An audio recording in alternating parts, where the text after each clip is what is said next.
চেৰত মুখৰিত মৰমীৰ উন্নয়ন চাহ বাগিচা চম্পা চামেলিহঁতে নাচিছে কঁকাল ভাঙি। চাহ জনগোষ্ঠীয় লোকসকলৰ অন্যতম এক উৎসৱ কৰম পূজা পালন গোলাঘাট জিলাৰ অন্তৰ্গত উন্নয়ন চাহ বাগিচা।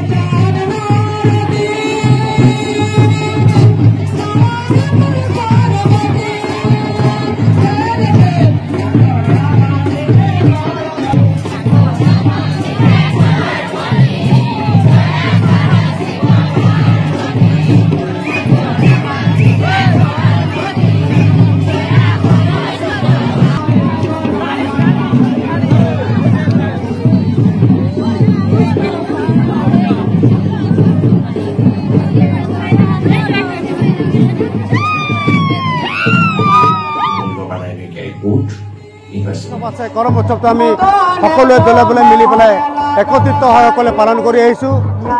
আৰু আজি এই কৰম উৎসৱটি লৈ পেলাই আমি চৰকাৰে আমাক 25 তাৰিখে যি পেইড যি বন্ধ ঘোষণা কৰিছিলে সেই বন্ধটো আমি চৰকাৰক অশেষ ধন্যবাদ জ্ঞাপন কৰিছোঁ।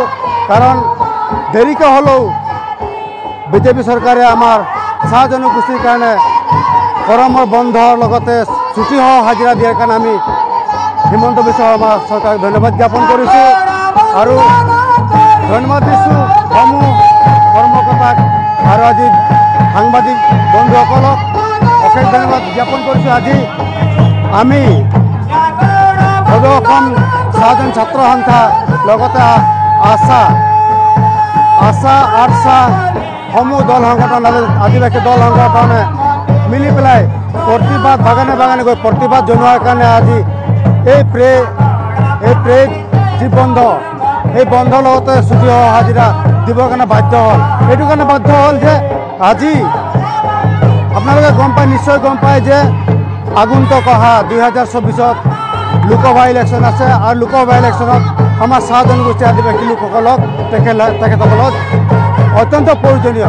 আৰু চাহ জনগোষ্ঠী আদিবাসী লোক নহ'লে তেখেতসকলক চৰকাৰ গঠন কৰিব নোৱাৰে।